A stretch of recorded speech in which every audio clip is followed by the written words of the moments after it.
যদি ইসলামী রাজনীতি করেন, ইসলামী মূল্যবোধকে সামনে রেখে কথা বলেন, নিশ্চয়ই আপনারা জানেন আল্লাহ তাআলা মানুষকে ধন সম্পদ এবং ক্ষমতা দিয়ে এবং নিয়ে পরীক্ষা করে। গত 16 বছরে আমাদের কাছ থেকে আল্লাহ তাআলা নিয়েছেন, আমাদের ধৈর্যের পরীক্ষা নিয়েছেন।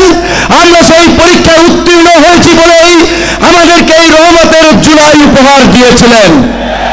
যেই জুলাইয়ে আমরা বাংলাদেশের মানুষের উপরে চেপে থাকা দৈত্য দানবের মতো 16 বছরের প্রতিবাদকে পরাজিত করেছি। কিন্তু আমরা ওই যে আপনার হাদিসে আছে, বিপদ কেটে গেলে মানুষ উৎফুল্ল হয়, অহংকারী হয়।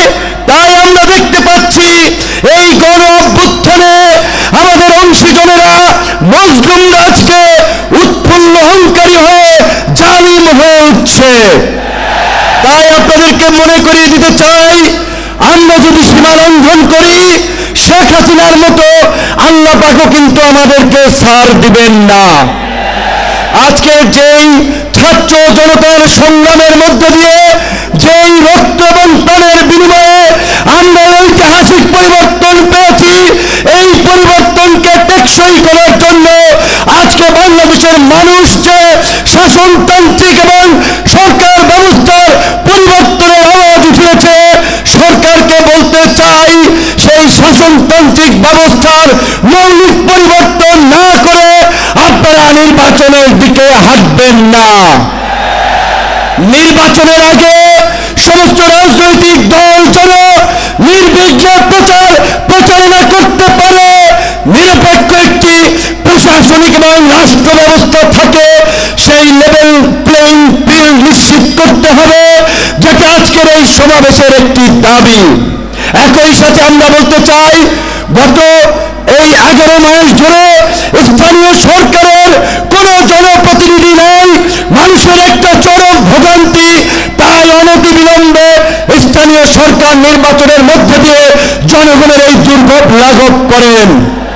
আমার ভাই, আমার সহকর্মী, সহযোদ্ধা বন্ধু জাহিদুল ইসলাম বলেছে, আমিও তার সাথে একাত্মতা পোষণ করে বলতে চাই। অনেকেই আমাকে ইয়ার্কি করে বলে, ভাই ডাকসুর চাবি কি আপনি নিয়ে গেছেন নাকি? ডাকসু তো আর খোলে নাই আপনার পরে। তো আমি বলতে চাই, ডাকসু সহ সকল ছাত্র সংসদ নির্বাচনের মধ্য দিয়ে ছাত্র রাজনীতিতে একটি গুণগত পরিবর্তনের ধারা এই সরকারকে শুরু করতে হবে। একই সাথে আমাদের এই অঙ্গীকারের বিনিময়ে এই পরিবর্তনকে দীর্ঘস্থায়ী করার জন্য, এই জুলাইয়ের সুফল মানুষের কাছে পৌঁছে দেওয়ার জন্য ঐতিহাসিক যে জুলাই ঘোষণাপত্র এবং যে জুলাই সনদ, আমরা আশা করি সরকার সেটি এই জুলাই মাসে বাস্তবায়ন করবে। অন্যথায় জুলাইয়ের অংশীদাররা এই সোহরাওয়ার্দী উদ্যানে যেমনি কিছুদিন আগে ইসলামী আন্দোলন সমাবেশ করছে, জামায়াত করছে, অন্যান্য দল করছে, সরকার যদি জুলাইয়ের ঘোষণা এবং জুলাই সনদ দিতে ব্যর্থ হয়, আমরা জুলাইয়ের অংশীদাররাই ঐক্যমতের ভিত্তিতে এই সোহরাওয়ার্দী উদ্যানে আমরা ঘোষণা করব। ধন্যবাদ।